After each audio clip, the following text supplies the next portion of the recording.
for joining us again here for a conversation with John Butler here in Bakewell. Slight change of venue for this conversation. We're not in Bakewell Parish Church. We are in a lovely Georgian house right next to the River Wye here in Bakewell, and directly opposite is the house where John used to live as a boy. So we're feeling on very home ground here, and we have a festive scene here. It's Christmas time. In the church they're setting up the festival of trees, and there are over 80 Christmas trees in church at the moment. So we've decamped here for our conversation. We have our own miniature Christmas tree to set the scene as well. And because it's coming up to Christmas, John, I thought it wouldn't be Christmas without a pop quiz. So this conversation, I'm going to give you some very well-known lyrics, and I want you to see if you can tell me the missing word, if that's all right with you. Up to your tricks as usual. Your starter for 10, John. I want to know what the missing word is and who said it.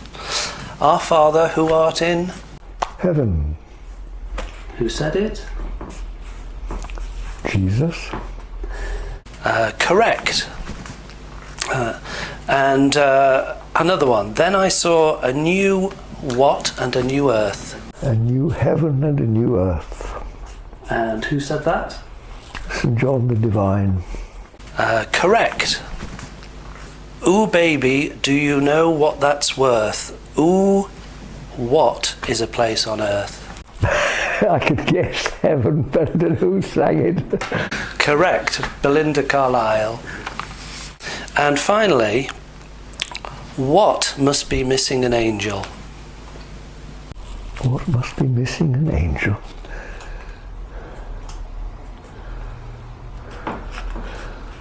Well, perhaps that sounds like man in his ordinary state of blindness. I'm sorry, that's wrong, John. Heaven must be missing an angel, and that's by Tavares, as we know. So 4 out of 5. Well done. And what I thought we would talk about, touch on at this Advent time, is there were choirs of angels coming down from heaven. So the simple question, John, is where is heaven?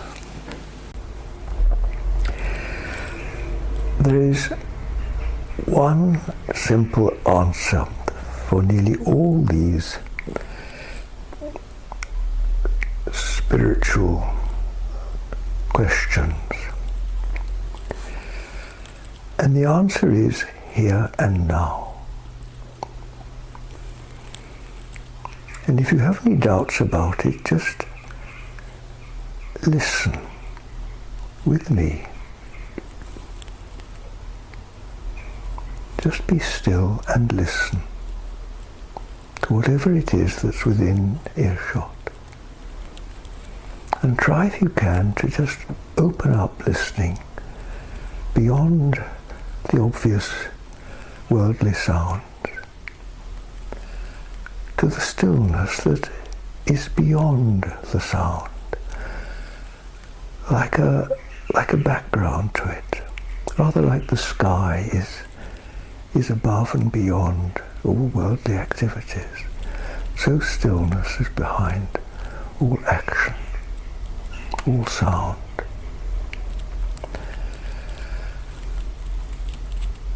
Now, we can never be closer to God than in the here and now. Now, what do I mean by this? Is stillness God? Stillness is an approach to God. It's an approach into which we may go ever deeper and deeper. Rather like perhaps when we look at a clear sky, where does it end? Of course we can't see the end, because there is no end. But somehow you can sort of melt into it ever deeper and deeper and deeper. And so you can into stillness. And the more one melts into it, somehow the more meaningful it becomes. The more it somehow rather overcomes all the ripples of movement and action and activity that emanates from it.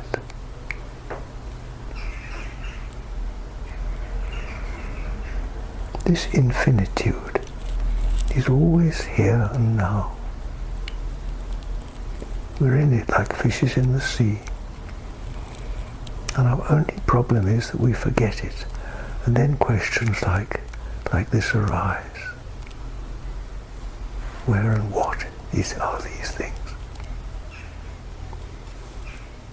All right, does that answer your question?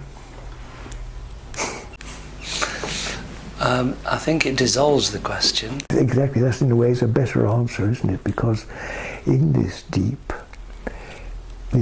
consciousness, which is what it really is, this deep, unchanging consciousness, there is no question, is there? I mean, you can just see for yourself when you relax into it. Just as if it was like a hot bath at the end of the day and you just relax into it, you melt into it. Well, the questions just dissolve away, don't they? All the doubts, the questions, the anxieties, all that we think is reality merges into this greater reality, which you cannot doubt, because it's within experience. It's here and now. You referred to the spatial dimension of this stillness. I think you called it infinity or infinitude. And like the sky, there's no edge to it. Is there also a time dimension to this touching heaven, the eternity? Is eternity here and now, or is it some other now? Absolutely, it's here and now. One of the things that melts away when we become still, even to quite a small degree of stillness, just for example, just looking at something that pleases you, is that past and future melt away.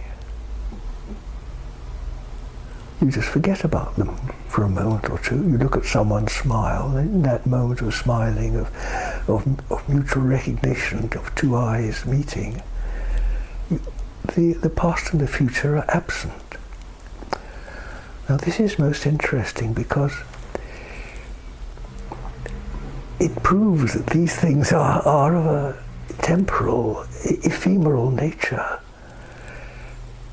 I mean, we can get awfully hung up on worrying about the future or regretting the past, but when you are brought by one reason or another into the present moment, which is now, these things are simply like a dream. They fade out of one's consciousness. They no longer exist. So what is real? It's always here and now, isn't it? What's that poem? Is it Rudyard Kipling? You can keep your head. Something about eternity in a moment. Eternity in a moment. Well, so it is. Eternity in a moment. Just now, it's so obvious, isn't it? I'm looking at you and you're looking at me, and we're both in this timelessness, timeless, spaceless presence. And that's really it. Home. Right here. So simple.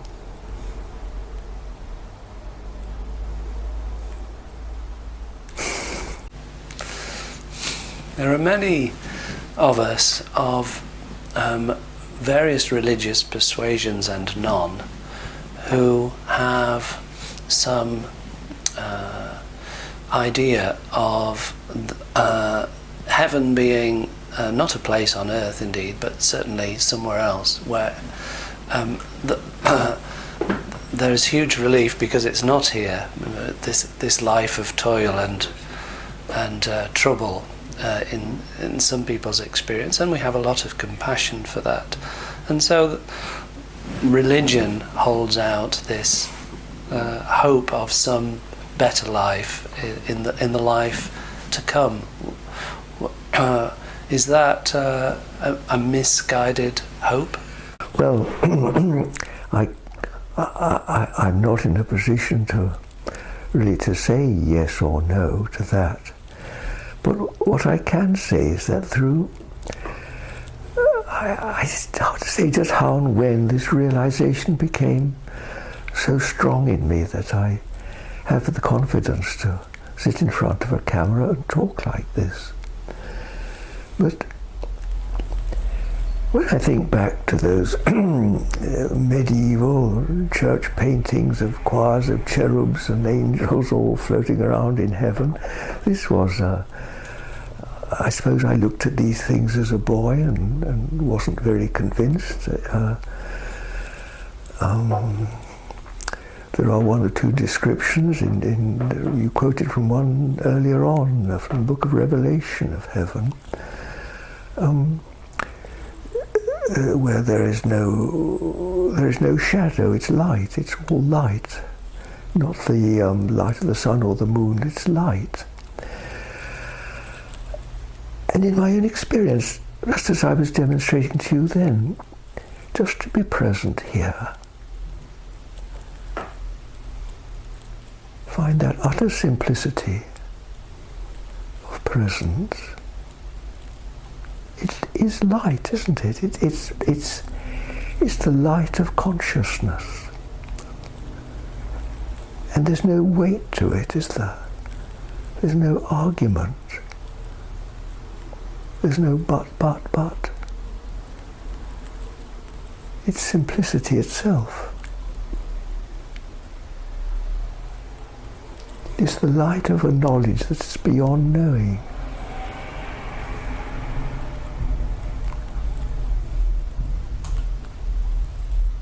Where is the shadow? Where is the darkness? Does it exist? Or has it just melted away? Did it ever exist? Or was it just in my absence from this light? Perhaps that's what darkness is it? Just absence from light.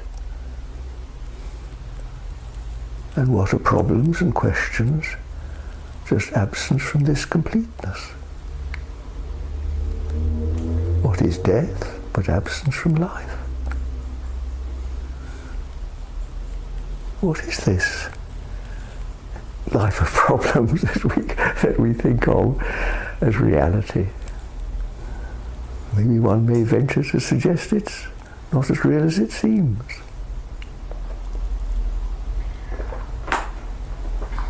Heaven?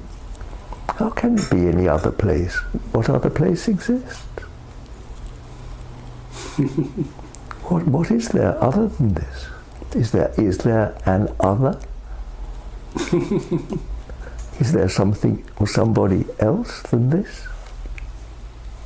These things are all what are called duality, which mark our losing this complete totality, which we could describe as heaven. I don't know if you remember the entertainer Roy Castle, the song and dance man, play the trumpet. This is your time, John. I'm talking 40 years ago, bless him. And he had cancer, terminal cancer, and he was asked in an interview what he thought of death and dying, and with a big grin, he answered, "Well, Millions of people have done it, and there've been no complaints so far. And of course, we don't have, as far as we know, any evidence of afterlife, heaven or hell, in this life. I heard pretty boy Professor Brian Cox interviewed on Loose Ends last weekend, and he was asked point blank, is there life after death? And of course, as a scientist and the keyboard player of D-Ream, things can only get better. He said, definitely not. Life after death, no question. Following on from what you've just been sharing with us, of the infinitude and eternity of the present now, what, if anything, can we say about this thing called death and afterlife? Well, one of the things about being present now, and this of course intensifies in meaning if we actually are present, if you can somehow share this presence with me. But to be really present dissolves away all before and after. I said earlier that past and future just melt. They no longer exist. Past, future, before and after. Because to be present, it involves, I beg your pardon, it involves an expansion of our consciousness. And the more we expand into being present, it simply melts away absence. So the question itself melts away. Is there this or that? Because there's only now. And this now, as you can see for yourselves, has no end, does it?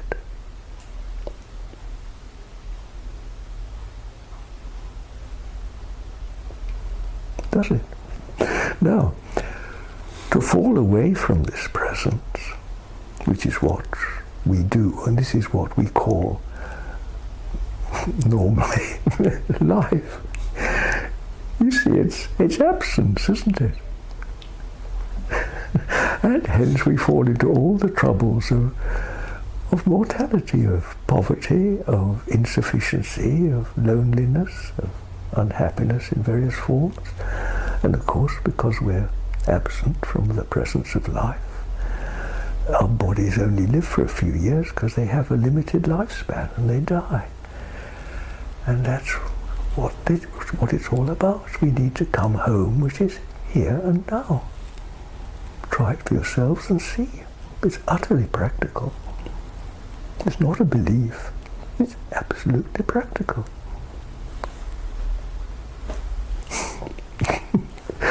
It's taken me 80 years to say this with the confidence I say now. As a young man, I was so lost in the cares of this world. And this is the result of a long life of practice. That I can say this with the total, I don't say conviction, because it's more than that. It's reality. That now pervades me. Not wishing to hurry your exit from this mortal coil, John, but one day you die. What do you think will happen to you when you die? When you die? Well, there's the answer, isn't it? Yeah, and if I may sort of refer back, what did Jesus say? The last words he said was, "Lo, I am with you always."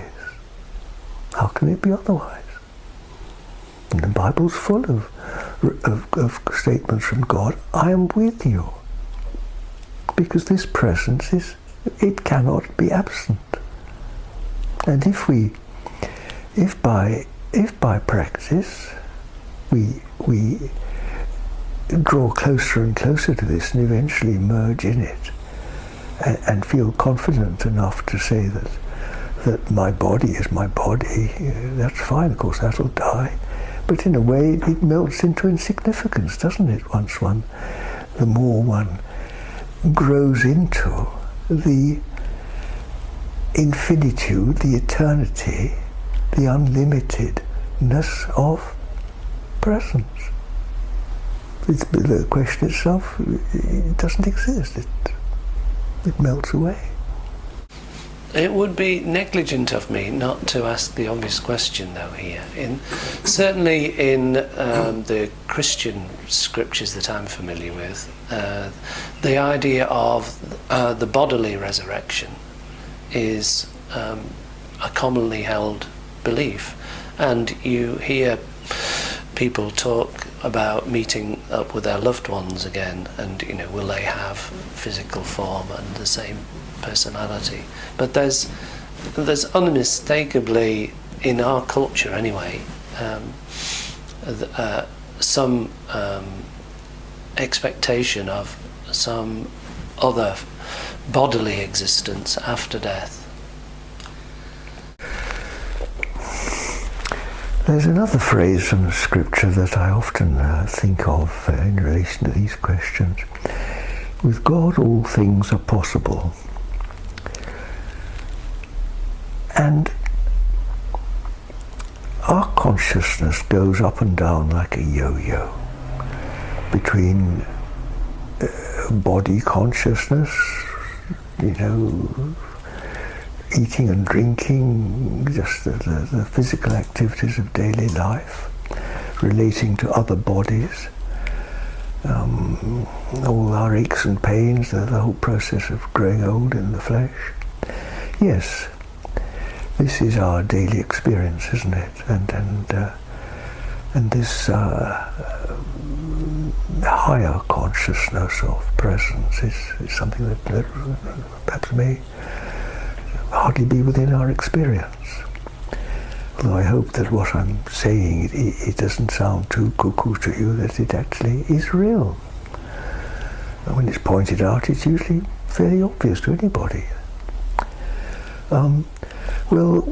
As I say, we're going up and down, we're bouncing up and down all the time, like on elastic, between these different levels of consciousness.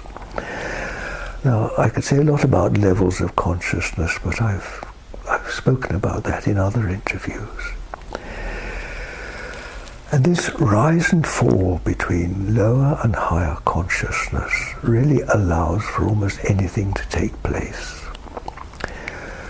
All these questions about what happens to the body and is there this or that, well, all things are possible.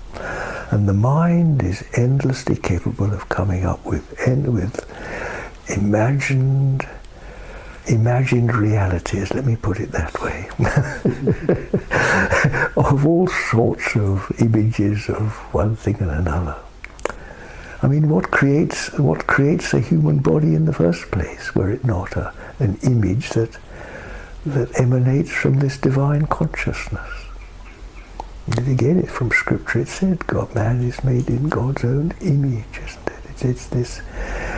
It all arises out of this miraculous creative faculty of mind. And one can spend a lifetime analysing all these different shapes and sounds that arise out of mind, which is all well and good, but in a way we miss the point. The only ultimate answer, the point, is to find this one point that I'm trying to refer to, of the presence now, in which all these odds and ends, these loose threads of mental activity, questioning, come together. They're not negated, but they're completed. You find the source from which they arrive. So really, a better word is they come to rest. They just come to rest. And again, that is the words of Jesus aren't they? Come unto me and rest.